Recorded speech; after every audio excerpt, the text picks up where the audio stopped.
Wow.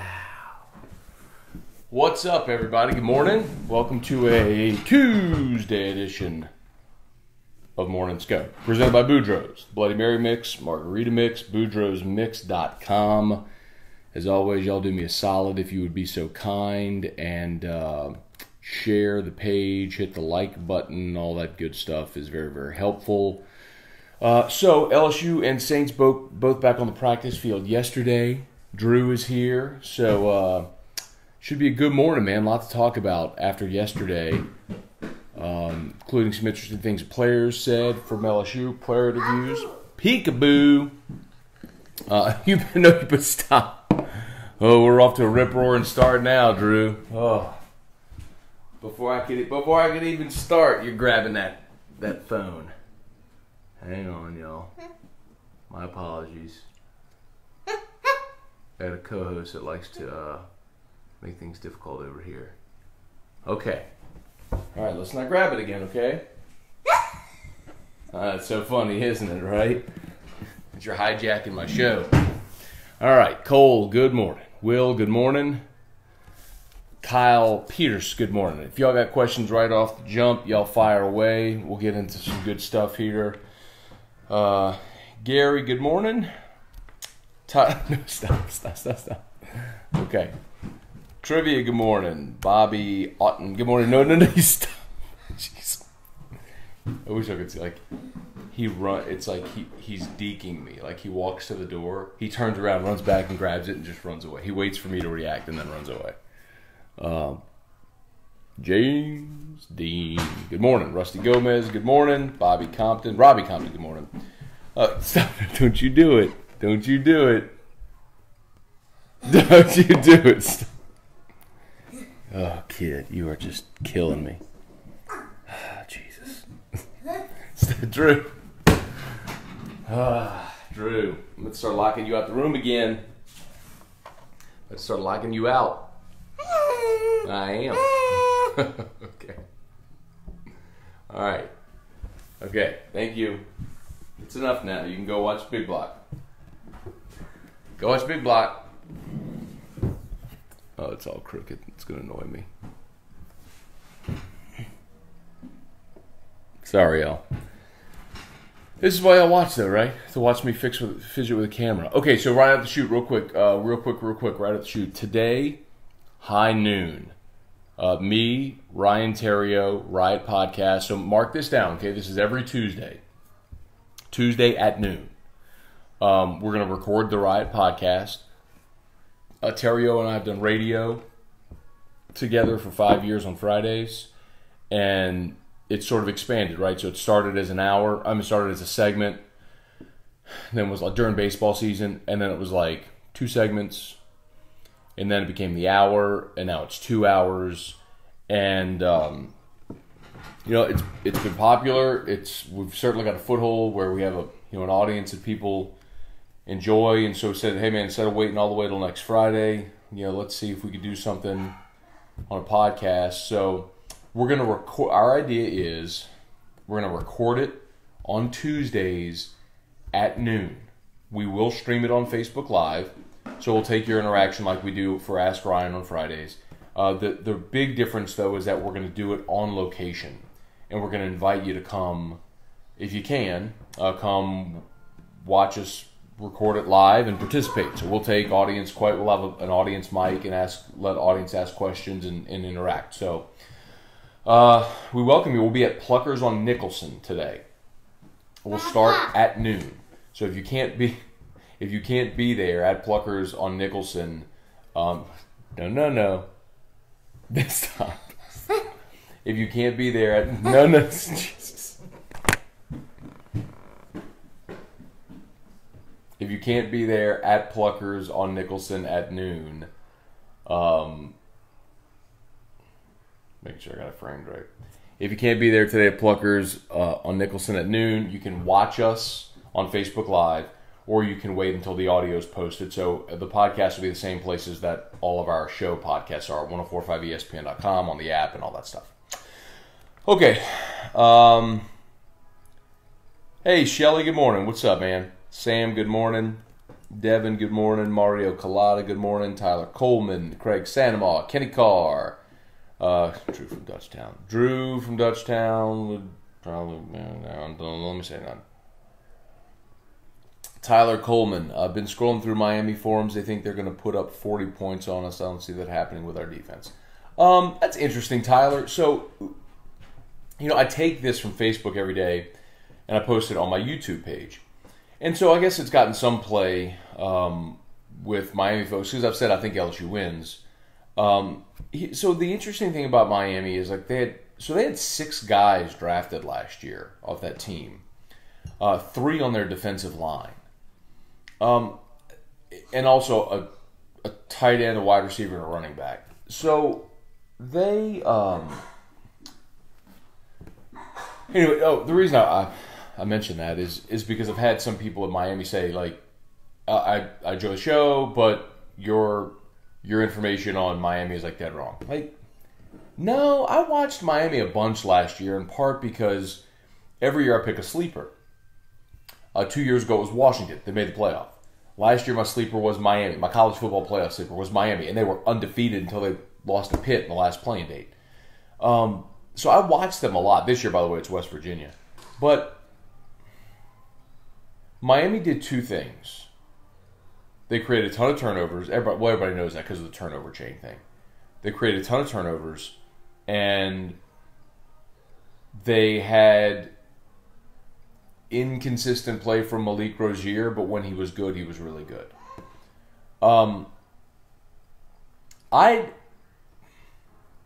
Miami's not going to score 40 on LSU. It's first game of the season. The offenses are usually slow to come around.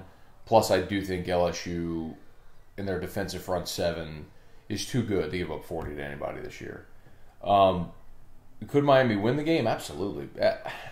I thought we talked about this yesterday. I thought LSU was a slight favorite. It opened with Miami as a 3-point favorite, and I thought it got bet down to a pick 'em, and then LSU was favored. Now we'll see when we get closer to game week what that does, but I don't trust Malik Rozier to be consistently great, especially in big spots. So I'll stick to my feeling. I think it's a 2017, 23-20 tight game. I think it's a field goal game. I think it's a really close game. But it wouldn't surprise me at all if Miami won. The whole putting up 40, that's why you don't read message boards, dude. Eric Hart, good morning. Justin Robinson, Mark, Petey, good morning, y'all. Josh said Drew is the reason people watch. Well, maybe I should just do Drew TV, like the Truman Show, just do Drew TV. That would actually be pretty fascinating for a lot of people. You'd see the craziness I deal with on a daily basis. Kyle, good morning. Cole, no problem, man. We'll see you at another one. Michael Oakway, good morning. Sam Dixon, good morning. Ben Clark, good morning. This is cool. David says, good morning. LSU and Saints die hard from Livingston Parish, now in North Carolina. LSU wins by 10+. If LSU wins by 10+, it would be turnovers going their way. Short field type things. But remember, that's something LSU wasn't great at a year ago. And I'll be curious to see if they can increase that number this year. Forcing turnovers, be plus in the turnover margin. Eric Hart, question for you. What do you need to see from LSU in the first quarter against Miami to ease the concerns on offense? Run the ball. Because here's what I know for sure about the SEC. At some point, you got to be able to run the ball to put a game away. Remember a couple of years ago when Tennessee had fourth quarter leads against Oklahoma, Florida? It was a handful of games where they were winning late in the fourth quarter, and they just couldn't salt the game away running the football. At some point, you've got to be able to just take command of a game, run the ball, and milk the clock. And I don't think this team can do it. What we keep hearing is really good receiver play, quarterbacks are battling, Ensminger's going to throw it around. They want to be 50-50, but realistically, LSU, their strength is going to be throwing the football. Well, if all that's true, that's great. But at some point, you got to be able to just line up and run. What happens when you get in a nasty weather type condition? Can you just line up and run? And what happens if you got the ball 4 minutes to go and you're up by 2? Can you make sure that the other team doesn't touch the ball again just by running out the clock? A year ago with Geis, I'd say sure. A year ago, 2 years with Fournette, yeah, absolutely. Jeremy Hill, yeah. Stephen Ridley, Jacob Hester, Charles Scott, yeah. I don't think they got that guy, at least not right now.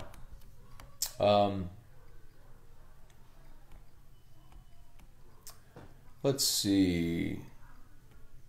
Tyler says they think they're bigger and stronger than LSU too. Well, we'll see. They're talking about Miami. Mark, West Virginia has a good quarterback this year. Well, that's in part why I picked West Virginia as my sleeper. So, Will Greer is back as West Virginia's quarterback. They also got their leading receiver from a year ago decided to come back and not go into the draft. And the other part of it too is just look at the rest of the Big 12. Oklahoma lost Baker Mayfield. Oklahoma State, Mason Rudolph to the draft. TCU, Kenny Hill as a senior. Like that great crop of quarterbacks in the Big 12 last year, Greer's the only one coming back. And that's not to say nobody else will develop a quarterback or have somebody step up, but Greer is a fifth-year guy, back for another year, threw for a ton last year. I think led the country from passing touchdowns a year ago. What are you doing, crazy? I'm trying to destroy my doors.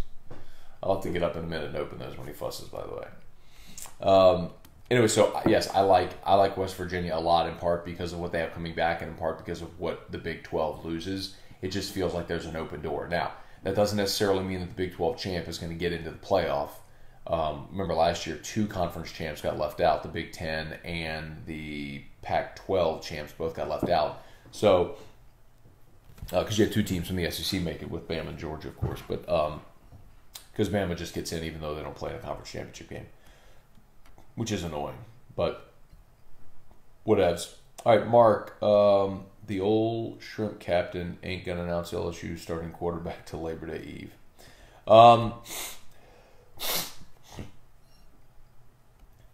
Maybe, but here's the other thing I know about Orgeron.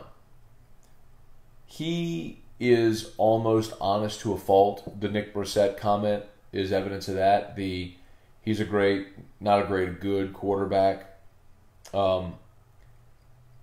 Last year after the A&M game, when he just voluntarily disclosed all that Matt Canada information, that's kind of Ed. Ed is almost honest to a fault. So, I can understand him not tipping his hand right now, but at the same time, look at those guys. Look at Burrow, Brennan, Narcisse, McMillan. It's not like if you tell them who's going to play that you're giving anything away. None of them have played before. It's not like Miami's all of a sudden going to go delve into all this film with a quarterback to break it down. There's nothing out there. So, I just think I think hiding who your quarterback is going to be is just like an overplayed storyline. I think what's more important, whether they announce it or not, what's more important is that the team knows and that whoever the starter is knows and he starts getting starter reps, like every rep for the next 2 weeks. Scott, good morning. Who will fill Fulton's shoes? Good question. So all right, 2 things. I was told, I had yesterday a long conversation with someone who got to watch the scrimmage. Terrence Alexander, the Stanford grad transfer, and Kerry Vincent are kind of leading the way to start opposite Greedy. The problem is both those guys are like 5'10". And I could see a situation where LSU ends up playing a lot of zone instead of man for that reason, just because they're going to be at a size disadvantage. A lot of people have asked about Kelvin Joseph. I heard he took his lumps in the scrimmage on Saturday. The wild card I would give you is Manny Netherly. Remember, he moved from wide receiver in the spring to cornerback, kind of to help with the numbers. And the word is he's picked it up quickly. Now, the thing you like about him is he's 6'3" and long. You know, he's that what the prototypical big body corner is becoming. So, can Manny Netherly go from never playing the position until spring to starting now and, you know, being a major contributor? I don't know. Maybe. We'll see. But I think he's your wild card. If he can, well, now you just added a big body corner that can help you a lot. Hey, sweetheart. You want to say hi to everybody? Say hi. Lily. Mimi? Oh, you want to sit on my lap? Come see Daddy. Okay. Yeah. Turn us back so we can talk to everybody. You want to talk to everybody? Let's see. What are they saying? Akeem, I have a feeling LSU is going to do Miami like they did Oregon in the season opener. I have a feeling you're wrong. but maybe, I guess. It's possible. Remember, that was a close game until... Tyron got a strip sack for a touchdown in that game. Not a strip sack, it was on a kick return. They forced a bunch of turnovers. Like that's what it would take. Bye. I love you. Hey. Akeem, some of you people, hey. As good as that LSU defense was in 2011, what people forget is you had a dominant offensive line. Hey, wait, what's all this fussing? What's all this fussing? Hey. Do you want to see Mimi? Mimi is going to take you to abilities. Yes, Mimi's going to take you to abilities, and you're going to see Margaret and BB. Do you want to do that? Okay, go watch Big Block. Bang, bang. What? Okay, I'll hold you. No, we're not going to fuss. Listen, we are not going to fuss. Shh, we're not going to fuss. No, sir, not going to fuss. Okay, let's answer some more people's questions. The thing about that Oregon game, remember, is LSU had a dominant offensive line, and they had Spencer Ware, and they had Alfred Blue, and they had Kenny Hilliard, although he didn't play much in that game and they had Terrence McGee, and they had Michael Ford. Like, they had so many backs they could line up. And then you had a senior quarterback in Lee who just kind of patiently, you know, ran the ball and didn't make any mistakes. And we'll see, though. We'll see. I don't think it's going to go quite that way, though. Sam says that LSU should have the 12th man in the stands. That's part of the reasons I'm picking LSU as well, is it's going to be a de facto home game for LSU. It should be like 70-30 LSU fans to Miami in that game. Although I did have a conversation with the organizers of that game at SEC Media Days, and they said Miami's sales were pretty good. Hey, what's the matter, Angel?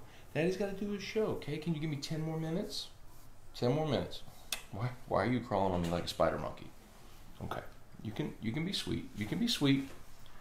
If you can say if you're gonna be sweet, okay? Okay. All right. Let's get some more questions for these people.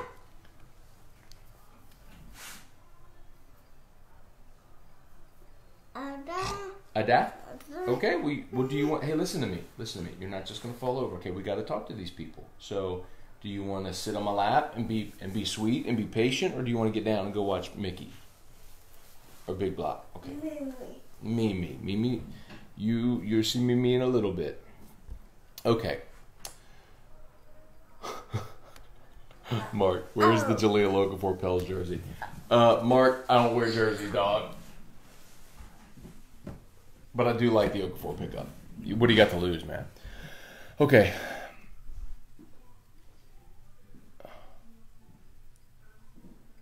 Narcisse transferring to Tulane. McMillan to Devry? What's that supposed to be? What's Devry? I don't know what that is. First Devry. And if Narcisse leaves, I don't know why he'd go to Tulane. But I do think he's going to play this year. I mean, they're going to have a package for Narcisse. Why wouldn't you? He already used his redshirt year. He's a big physical runner, huge arm. Like if Narcisse could just hone his accuracy, tools, just physically, he's the best guy they have on the team. You just never know where it's going to go when it leaves its hand. Martin Dream, good morning. Going to have 40,000 empty seats in Tiger Stadium come November versus Rice. Well, hell, man, they had 40,000 empties by the end of the game against Auburn. I had 60,000, more than that, against Auburn. So it wouldn't surprise me. Will Greer, Heisman hopeful. What's up, Jody Moscona? Chris Chandler, good morning. Wonder if that's the former Falcons quarterback, Chris Chandler. Cole, missing out on Cam Akers. When he chose FSU on signing day was huge. They were all in on Akers. Got in on ATN late. That's why he's at Clemson. That's not really an opinion, Cole. That's what happened. And if you if you listen to people around the program, and I do believe this, if Les had still been the coach, they would have gotten Akers. Because remember, they didn't sign a running back the year before to make way for Akers. So I think Akers would. It's the same thing they did with Fournette. Same thing they did, I think, with Geis as well. They didn't sign anybody in the class before. So no, it could have been Geis. It would have been Hill, maybe. I'm trying to think back. Oh no, it was Ford. Remember, Michael Ford was a 5-star, and they didn't sign anybody in the class before. Victor Brumfield, good morning. Matthew Arnold, good morning. Tyler McGee. Let's do about 5 more minutes, y'all. Jamie, good morning. Will Haoli Kikaha make the Saints this year? No, I don't think so. He's a man without a position, y'all. Like they're set at inside backer. Drew, buddy, hey, what's the matter? Hey, we're not gonna fuss. Nope. Hey, listen, I have to tell you something. Come here. I have to tell you something. Listen, I have to tell you something. Shh. Listen, today, you're going to go, Mimi's going to come get you. You're going to go to Mimi's house. And then, you're going to go to Abilities. Okay? Mama. And listen, and then, after you take your nap today, Papa's going to be there, and you're going to see Papa's big red truck. Yes, you are. You're going to see Papa's truck today. All right. Few more, y'all. Few more. Let's see. But yeah, and they got in late on ATN for sure. And when they tried to get him, he was already committed to Clemson. Mom. But had they gotten Akers, Mall. You went to the mall yesterday, silly. Are you trying to get down? Pool? We'll go in the pool tonight. Oh, gosh. Okay. All right. Go watch Big Block.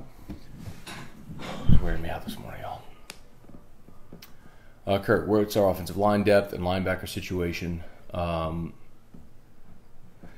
Linebacker depth takes a hit without Tyler Taylor, but they like the freshmen, Baskerville and Damone Clark. Baskerville's got a foot injury, but they expect him to be back for the opener. So I think they Phillips was going to beat out Taylor anyway. I mean, having Phillips and Devin White on the inside, backed up by the 2 freshmen, I think they're fine there with numbers. I mean, unless if obviously somebody gets hurt.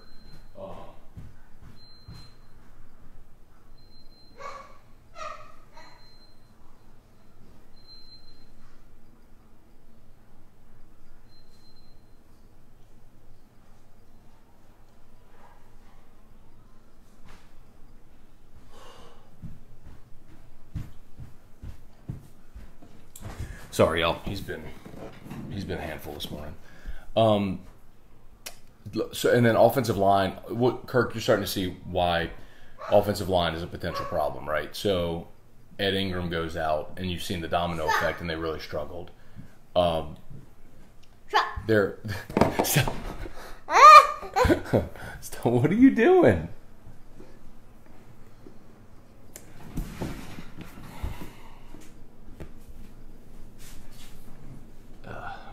forgot to sub y'all. He's just not being cooperative today. Anyway.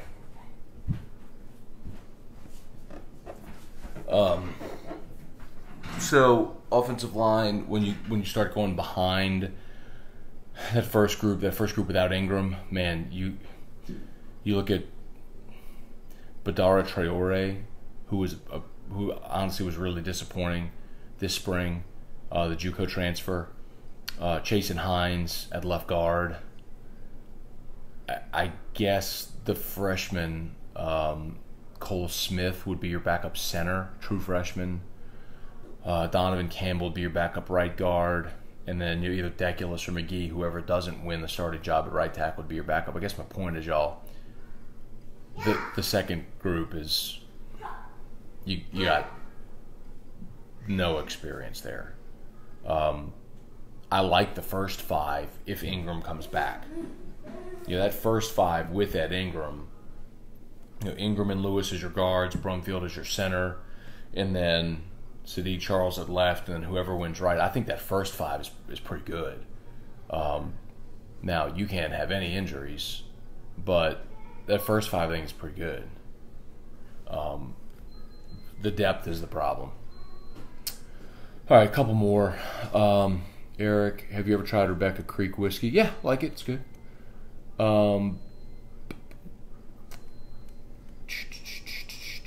What's the deal with Jacoby Stevens? Sam, can he play running back? Some guys, you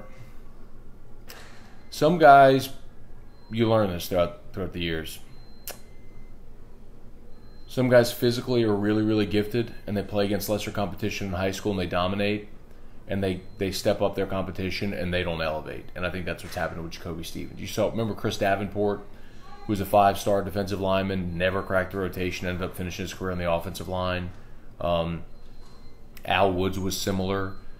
Jai Eugene, although Jai Eugene played a bit, but he was, a huge recruit. You see those sometimes. And he's one of them. He's not taking meaningful reps. There are guys who have just been better than him at safety. Where, you've got Monroe, you got Battle back there, and Monroe and Delpit, who's obviously they're really high on.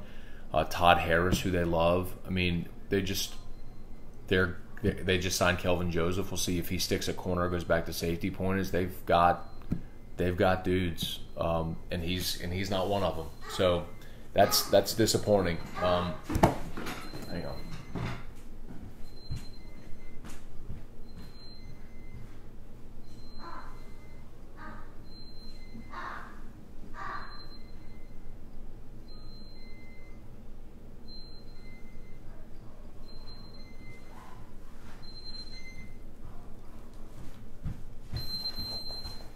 I get why people ask about Stevens, because he's 5-star and he was a huge national recruit. It's not that different from like when Russell Shepard signed, and we always got questions about Shep and what's he going to play, what's his role going to be, and it just never really materialized in a major way. And unfortunately for Stevens, it feels like that because he's going into year 2. He hasn't cracked the rotation, and he's just got some big time players already ahead of him. Let's see.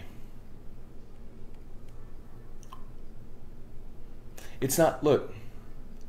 Oh, It look. Someone said is that Delpit and Harris ahead of him have just been impressive. It's not just that.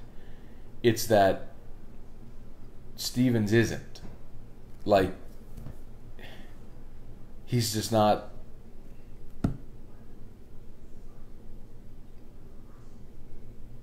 It's not just that they're better, it's that he's not.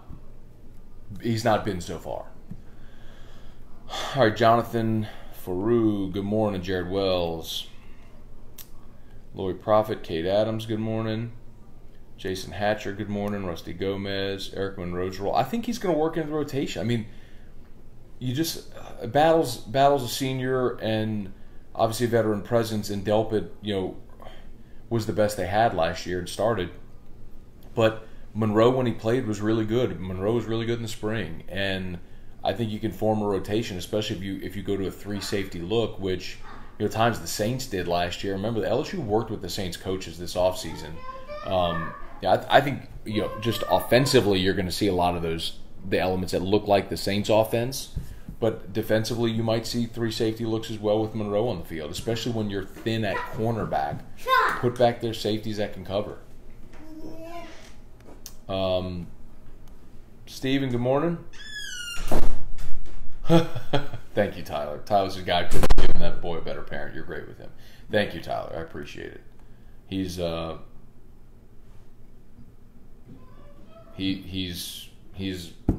world. So we're the ones that are blessed to have him. But that doesn't mean like any parent. Some mornings aren't a handful. Let's see. Steven said, I got a text last night that said Narcisse started out perfect, hit the long pass. At that moment, Aranda was heard on the sideline saying, that's enough of that bleep, and released the defense. Okay. Narcisse did hit a deep ball. Something else, I think it was to Terrace Marshall. Something else that they did, which, talking about the Saints stuff with LSU, is Brissett took a screen for like 50 yards. And I have a sneaking suspicion that we might see a lot of that with this team. Because they can't run the ball, a lot of screens. Sneaking suspicion. We'll see.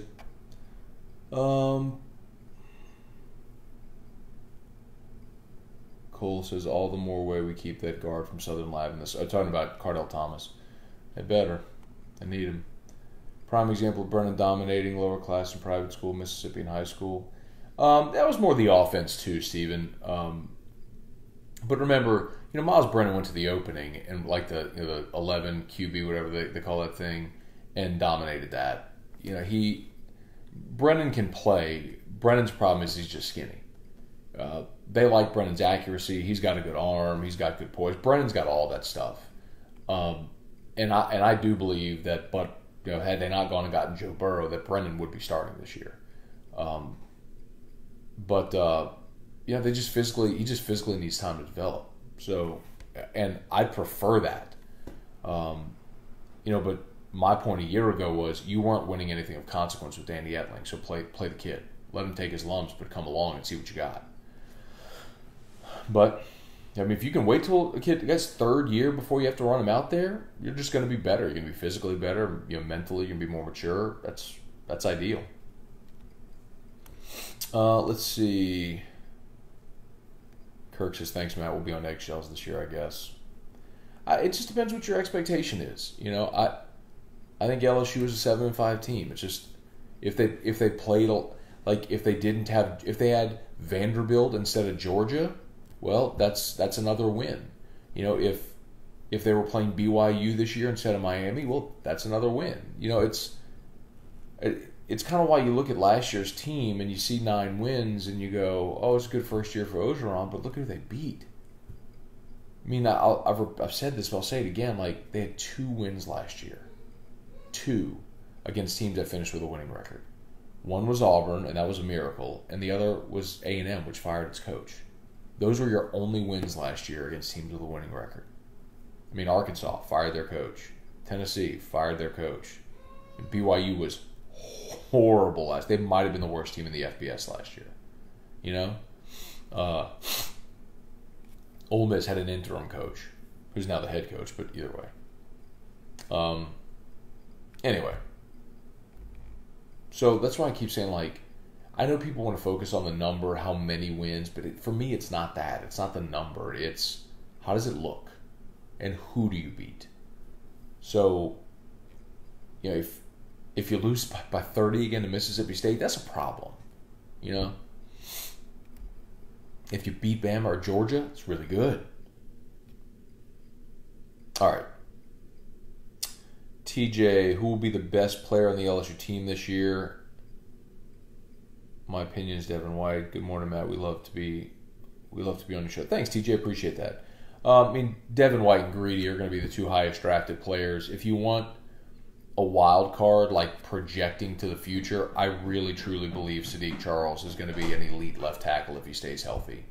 But absolutely, Devin White and Greedy are both All-Americans. I mean, those are just phenomenal players. Okay, well, you grab my microphone, you goof. You goof.